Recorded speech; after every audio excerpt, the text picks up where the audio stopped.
Hello and welcome to my review of Star Wars Ahsoka, not the novel. But before I get into the review, I have to say a spoiler alert, so consider yourselves warned on all things spoilers for this book. Second thing is, don't be afraid to hit that subscribe button if you enjoy this review and want to see more reviews like this one of, of Star Wars books and of movies and of just trailer reactions. And so yeah, if you want to get notified every time I put up a new review or a new video, go ahead and hit that subscribe button. With that being said, let's get into it. So, Star Wars Ahsoka. This is a young adult novel, and it really doesn't show. Like, don't be put off by the whole young adult thing. This is not some kind of Twilight thing. No, this is a really good book, and it's for people of all ages. And one thing that Star Wars has been doing is that they may say that it's a young adult novel, but their books are generally pretty good, and this one is really good. The writer is E.K. Johnston, and they get Star Wars, man. They get Ahsoka. I feel like Dave Filoni, the creator of Ahsoka, who was a showrunner for the Clone Wars and for Rebels, I feel like he had a lot of input into what was going on in the book and what happened, because it just feels like it feels like it's the same character that we got in the Clone Wars and that we got in the first two seasons of Rebels. And so the writing is really good in this. Ashley Eckstein, I audibled it, and so I the only version of Audible which is so good is Ashley Eckstein, the actual voice for Ahsoka in both the Clone Wars and Star Wars Rebels, is the one who narrates or reads to us this book, and it is very, very good. It's so much cooler to have. It would have been kind of weird to have a different voice to Ahsoka, but I really enjoyed that Ashley Eckstein, and I'm thankful that she did the audible for this. This is set about 18 years before episode 4 in the Battle of, or well, I guess you would say Rogue One too. It's set 18 years before that time. So the main premise of this book is you have Ahsoka, who is on this, who is coming off of a planet, and she's running away from the Empire, and she finds herself on this moon called Raeda, which is mostly a farming moon, and so you have a lot of, just pretty much everybody is a farmer or a cantina opener or owner on this moon. And so Ahsoka wants to, keep quiet, stay away from the Empire. But of course, the Empire comes to this moon, and Ahsoka helps out these people, or at least she tries to help out these people in their struggle against the Empire, because the Empire is obviously this very oppressive entity hanging over them and just wanting to take all of their farming and all of their resources and feed the Empire. Pretty much that is the Empire's goal in this. And once Ahsoka helps them, they kind of become rebels on this little moon, and they fight against the Empire. They take out some walkers, but at this point Ahsoka does not have her lightsabers, like I said, and so it's all done, and all this is happening, and she is not using the Force. But once the Empire finally catches up with them, she is forced to use the Force, pun very intended. And then one of the Inquisitors, the sixth brother. Now, I would like to have more to have more explanation about these brothers and sisters, because it says, like, the way they put it, it's the sixth brother. Now, to me, that could mean two things. That could mean either he's just the sixth Inquisitor and he is a dude, so they call him the sixth brother, or are there 6 brothers? Are there like 6 of these Inquisitors that are dudes, and so they call them the brothers? And then you have in Star Wars Rebels season 2 that you have the 7th sister. So is she just the 7th Inquisitor, or is she the 7th Lady Inquisitor? I would just like to clarify that. I know this is a super nitpicky thing, but I like to know what's going on and what's happening in my Star Wars.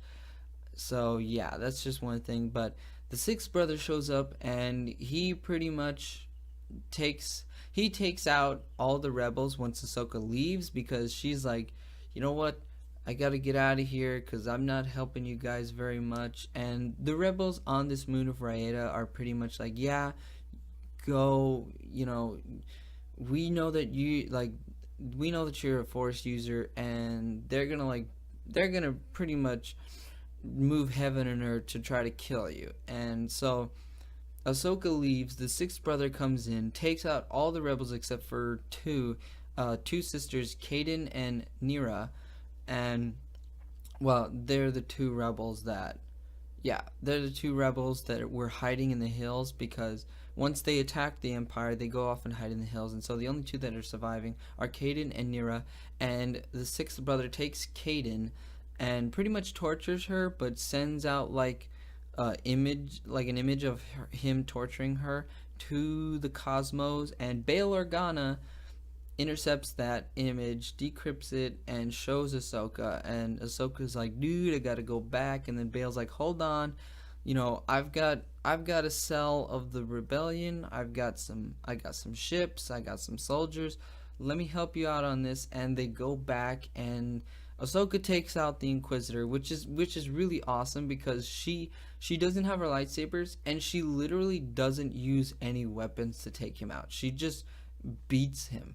And it's really cool the way they explain it. It's like she just throws him off his balance. She is so much more in tune with the Force than the sixth brother is, and so she just takes him out really easily. Kind of blows up his lightsaber, I think, and it just like blows up in his face, and so he dies apparently. And she takes his crystals from his lightsaber and puts them into her two hilts that she had. And I'm not a super fan of the whole kyber crystals being like mood crystals, pretty much, because the way they explain it is that the Sith are the Sith have, when they get crystals, because they have their will and they impose their will on the crystals, and they are, inherently evil. It causes the crystal to bleed, and which makes it become red. And then, like, it makes it seem like as soon as Ahsoka got the crystals, that they just changed colors and became white. And to me, I don't know if I agree with that decision on Lucasfilm's part, because it just makes it seem like it opens up a lot more questions rather than giving us a straight answer. It feels like it just opens up too many questions, and it could be problematic for some of the things that happen in the movies, even, where like Darth Vader takes Luke's lightsaber, and why doesn't it turn red, or why doesn't it change color? Things like that. It opens up a lot of questions, and it doesn't clarify a lot. So if you're a fan of the Clone Wars and the Star Wars Rebels, I think you'll enjoy this, but I wouldn't say it's a must read for Star Wars fans in general. I feel like you do get a lot in this book, but you don't get a lot more than what you get in the Clone Wars and in Rebels. You do get you do get very good material, as far as her having the conflict of being able to use the Force but not really being able to use the Force, because if she does, then the Empire will come after her. And that's one of the things that this book does really well, is that you have Ahsoka who can use the Force, but she knows, and she constantly feels, it does a very good job of telling us that she constantly feels the void that the Jedi left, or that the lack of the Jedi left. And it's just so cool to know that, like, when I've been reading some of the Legends books, and when they would talk about a Jedi who could feel the other Jedi from across the galaxy, or who could reach out through the Force and feel their Jedi friends or their Jedi companions from a wide vast of space across the galaxy. It's nice to know that they're kind of bringing that back with this book, and it shows that she constantly meditates, and she looks for the Force, the light side of the Force in Jedi, and she can't connect to them because it's a good thing that they definitely say that she looks for Anakin Skywalker and she tries to feel for him, but he is gone. And it like reiterates, and it totally solidifies like what Obi-Wan says, Anakin Skywalker is gone. He's more machine now than man. And it just shows in this. She's trying to feel Anakin through the Force. She's even trying to feel Obi-Wan, and she can't really feel Obi-Wan. But it's very good at giving us the struggle of a Jedi, of a true Jedi. Like, whatever you say, Ahsoka's still a Padawan. Yeah, so what? She was still a Jedi, and she still is in this book, she is very powerful. And I just like if you're gonna read this book, like, good on you, but man, you should really audible this book, because when she uses the Force, you get sound effects, you get music. It is just it sucks you into the Star Wars universe. And I mean, this character of Ahsoka is really awesome. I love the struggle that happens in this. I like that she's just way better than the Inquisitor, and she's not dumb too. When she beats the Inquisitor at the end, she immediately thinks, you know what? There's probably more people like him. It's like, yeah, that's of course. Why would you just have one? There are thousands of people in the galaxy that are Force sensitive. Why wouldn't the Emperor go and get some Inquisitors? Why wouldn't Darth Vader go and be like, you know what, you have the Force? I'm gonna train you to go and find Jedi and kill Jedi. It is so cool what they do with the Force users in this, and with Ahsoka, especially with her struggle with the Force. My verdict on this book is going to be a read. It's not a must read for me personally, but I think that anybody who has watched the Clone Wars and just watch the Clone Wars by themselves, if you haven't seen the Star Wars Rebels, then that's fine, because this does not have much to do with Star Wars Rebels. Yes, it does set up some of the things that happen in Star Wars Rebels, like her being Fulcrum, but that's not something that is a huge part of the book. You're not going to miss a lot if you haven't seen Star Wars Rebels. And so if you watch the Clone Wars and enjoyed Ahsoka, I think this is a really good book for giving you more of that character, for giving you that character without Anakin, for giving you that character without the Jedi to back her up. Like when Ahsoka left the Jedi Temple and the Jedi Order in season 5 of the Clone Wars, I wanted to follow her and see what she did next.